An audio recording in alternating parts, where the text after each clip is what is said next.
विज्ञान और अध्यात्म का विषय जो है, ये मामला सदुपयोग और दुरुपयोग का है।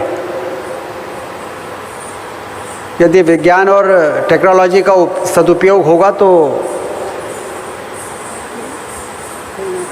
दुनिया में सुख, चैन, अमन, स्वास्थ्य, सभी प्रकार की खुशी मानव समाज को मिल सकती है। लेकिन वही दूसरी ओर यदि इसका दुरुपयोग होगा तो विनाश भी हो सकता है। विकास वरदान भी बन सकता है और विकास अभिशाप भी बन सकता है। मुझे याद है एक बार अटल बिहारी वाजपेयी जी आए थे यहाँ पर और उन्होंने कहा था कि मनुष्य ने पक्षी की तरह आसमान में उड़ना सीख लिया,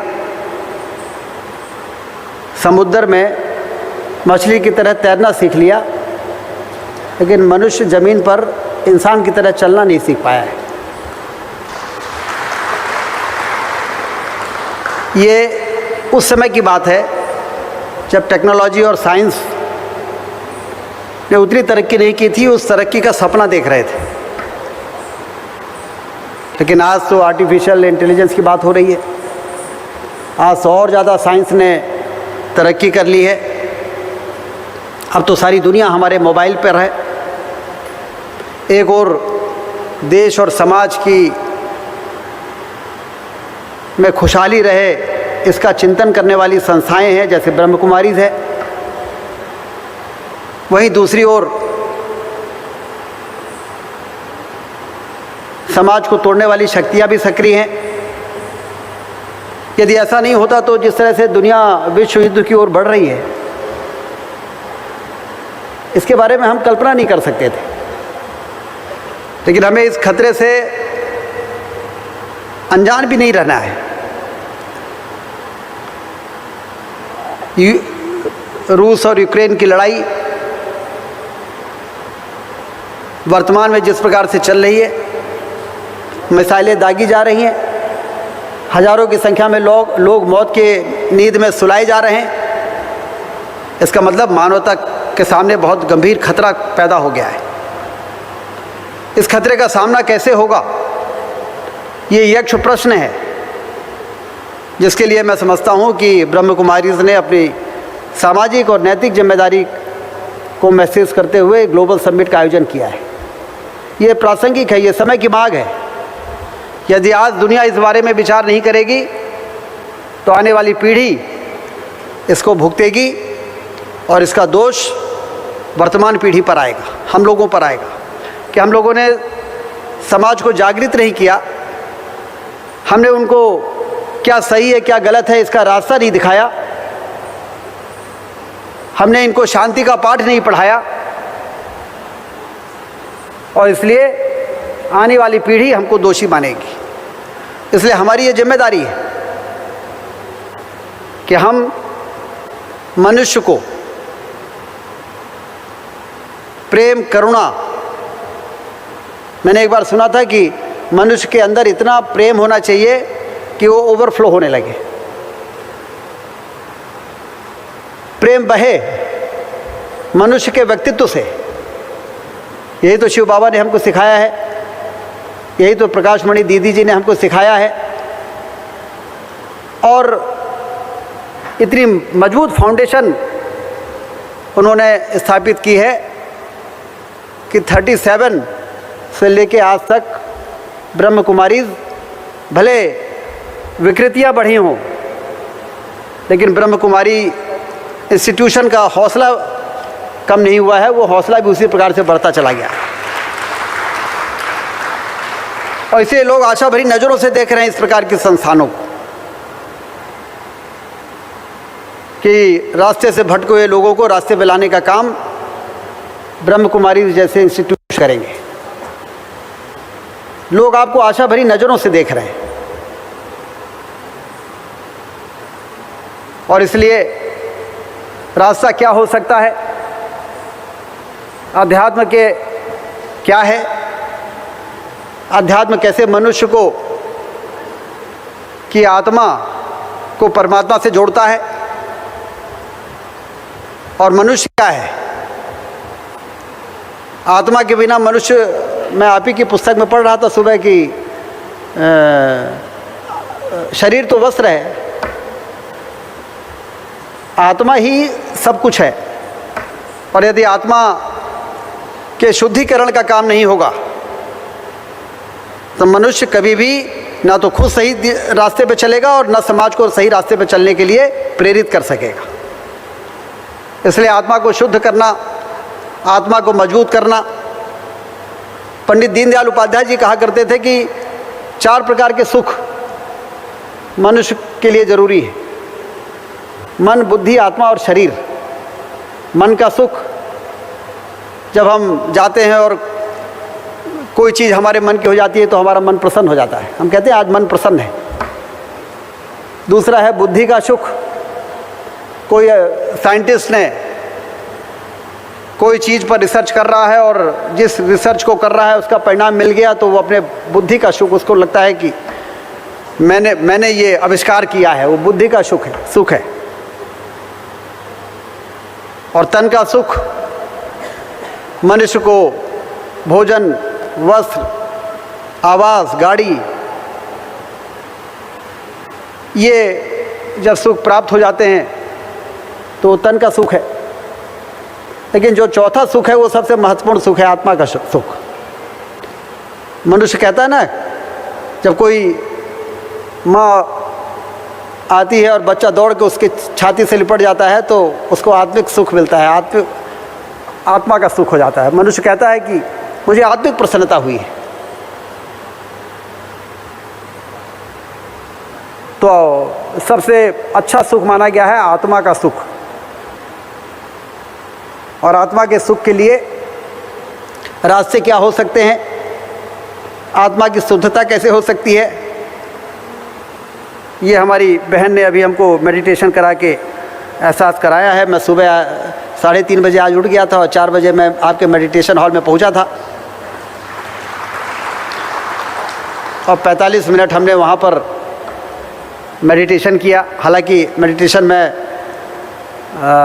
पहले भी सीख चुका था, लेकिन हम लोग राजनीति में काम करने वाले लोग का सोना और जागना बहुत अपने हाथ में रहता नहीं है और इसलिए हम लोग इस सुख से कभी कभी वंचित हो जाते हैं। मैं कोशिश करता हूं कि जब गाड़ी में चलूं तो उस समय आंख बंद करके मेडिटेशन कर लूं। इसमें कोई दो राय नहीं कि शरीर की बहुत सी व्याधियां भी मेडिटेशन से दूर हो जाती हैं और बुद्धि को तो एक एनर्जी मिलती ही है। और मेडिटेशन हमको सद्मार्ग में चलने की प्रेरणा भी देती है। और यदि मनुष्य का मन ठीक है, डूज एंड डोंट्स मालूम है, क्या करना है और क्या नहीं करना चाहिए और क्या करना चाहिए, तो साइंस का सदुपयोग करना फिर हमारे लिए वरदान साबित हो जाएगा। भारत बहुत तेज़ी के साथ आगे बढ़ रहा है। हमारे प्रधानमंत्री नरेंद्र मोदी जी के नेतृत्व में हमारी इकोनॉमिक स्थिति 11वें नंबर से 5वें नंबर पर पहुंच गई है, क्योंकि धन भी चाहिए। यदि हमें विकास करना है, अपने लोगों की मूलभूत सुविधाओं को उपलब्ध कराना है, तो हमें सड़कें बनानी पड़ेगी, हमें रेलवे की लाइनों का विस्तार करना पड़ेगा, हमें सिंचाई की नहरें बनानी पड़ेगी, हमको एयरपोर्ट बनाने पड़ेंगे, हमें स्पीड और स्केल पे काम करना पड़ेगा, हमें हेल्थ और एजुकेशन आम आदमी के लिए आसानी से उपलब्ध हो जाए। गरीब से गरीब आदमी, ठेले धकाने वाला, खेतों में काम करने वाला, अपने बच्चों की पढ़ाई के लिए निश्चिंत रहे और अपने बुजुर्गों के इलाज के लिए निश्चिंत हो जाए। ये जिम्मेदारी सरकार की है। लेकिन ये जिम्मेदारी सरकारें तभी उठा पाती हैं जब उसकी अर्थव्यवस्था अच्छी होती है।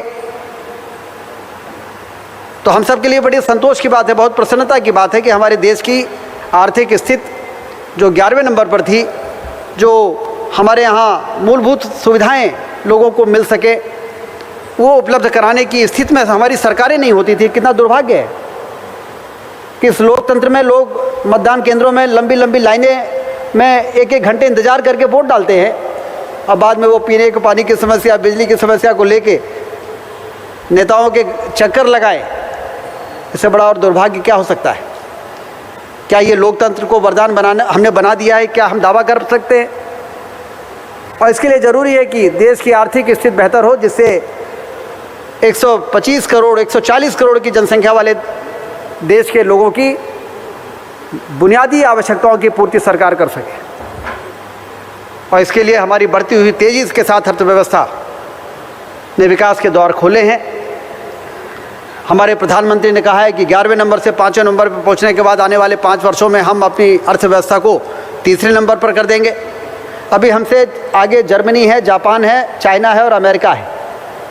5 वर्षों के बाद जर्मनी और जापान हमसे पीछे हो जाएंगे, सिर्फ चाइना और अमेरिका बचेगा। और जब आज़ादी के 100 वर्ष पूरे होंगे 2047 में, तो चाइना और अमेरिका भी पीछे हो जाएगा और भारत इकोनॉमिक पावर बनके, सुपर पावर बनके, विश्व गुरु बनके और दुनिया का नेतृत्व करेगा।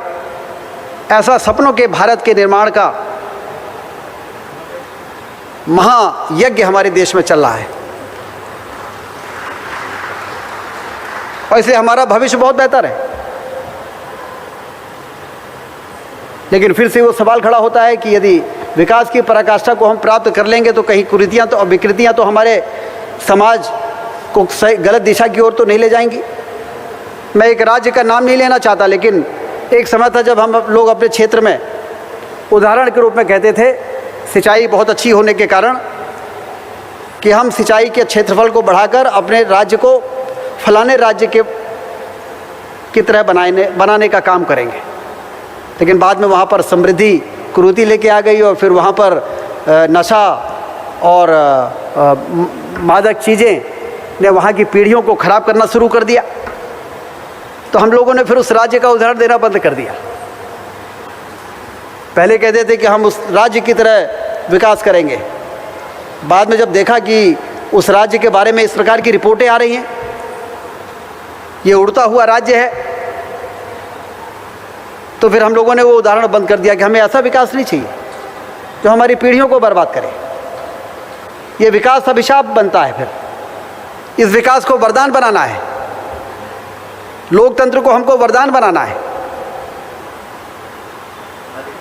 तो इसके लिए हमें पीढ़ियों को सुधारना पड़ेगा। हमें मनुष्य के अंदर आध्यात्मिक पावर को डेवलप करना पड़ेगा। मनुष्य का समाज के प्रति समर्पित और देश के प्रति समर्पित लोगों की फौज खड़ी करनी पड़ेगी, तब जाके इस विकास को संभाल पाएंगे, तब जाके ये सस्टेनेबल डेवलपमेंट कहलाएगा, ये लंबे समय तक कायम रहने वाला विकास कहलाएगा। और इसके लिए हमें मनुष्य के अंदर की शक्ति को जागृत करना पड़ेगा, उनको सनातन धर्म से जोड़ना पड़ेगा। इस समय एक बहुत अच्छी बात है कि हमारी जो सांस्कृतिक विरासत है, जो सनातन है, उसको भी पुनर्जीवित करने का, पुनर्स्थापना करने का एक लहर पूरे देश में चल रही है। ये भी एक अच्छा संकेत है हमारे देश के लिए। आज अयोध्या में भगवान राम का मंदिर, अब उसमें भी विवाद था कि बनना चाहिए कि नहीं बनना चाहिए, क्यों नहीं बनना चाहिए। जहाँ भगवान राम का जन्म हुआ है वहाँ पर मंदिर नहीं बनेगा तो क्या मक्का और मदीना में मंदिर बनेगा? लेकिन इसको लेके भी विवाद हम लोगों ने अपने देश में देखा है। क्या ये सही गलत दिशा में ले जाने वाले लोग का षड्यंत्र नहीं था? लेकिन वो षड्यंत्रकारी ताकतें परास्त हुई। हमारी जो मान्यता, हमारी परंपरा, हमारी संस्कृति, सांस्कृतिक विरासत की पुनर्स्थापना हुई है, जिसने हमारे हौसले को बढ़ाया है।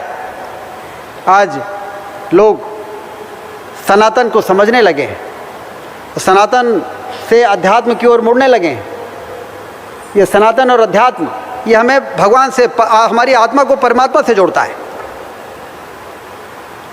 और आत्मा से परमात्मा जब जुड़ती है तो हमारे जो अंदर जो मानवीय गुण है, करुणा के, दया के, भलाई के, परोपकार के, शांति के, वो विकसित होते हैं।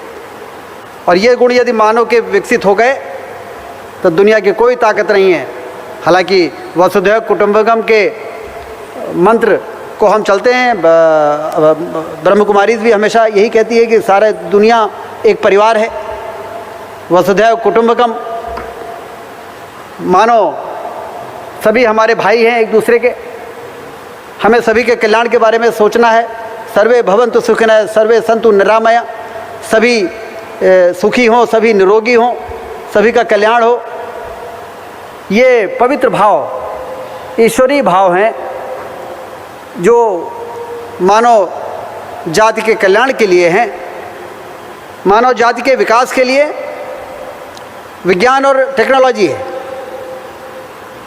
लेकिन मानव जाति के कल्याण के लिए सनातन और अध्यात्म है।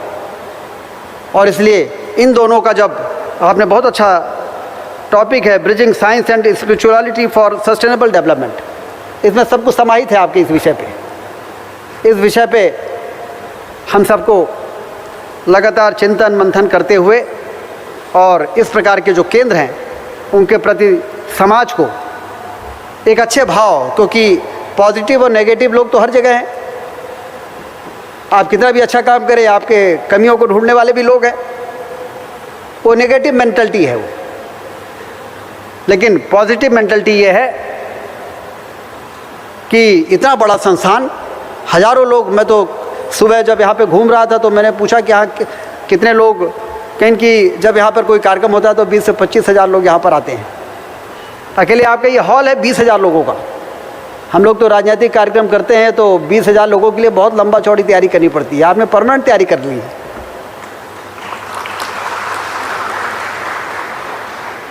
जहाँ पर आके लोग अपनी स्पिरिचुअल स्ट्रेंथ को प्राप्त करते हैं, पुनर्जीवित करते हैं और फिर यहाँ से जाके सद्मार्ग में चलने के लिए लोगों को प्रेरित करते हैं।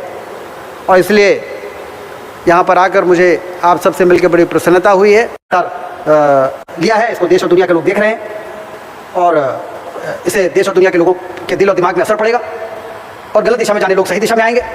तो एक तरफ विकास और एक तरफ अध्यात्म, ये दोनों हमें उस मुकाम तक पहुँचाएंगे जिस मुकाम पर पहुँचने के बाद हम लोग ये गर्व कर सकेंगे कि भारत वास्तव में विश्व गुरु है जो सारी दुनिया को सही दिशा में, गुरु क्या होता है, यही तो है कि लोगों को सही दिशा में ले जाने का दिशा दिखाए, मार्ग बताए।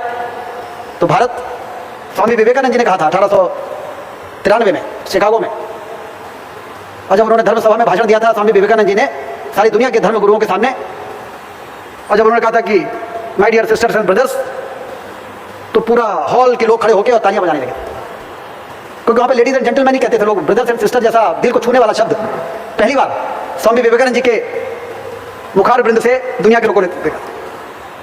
उस समय उन्होंने कहा था कि 21वीं सदी भारत की होगी और 21वीं सदी चल रही है।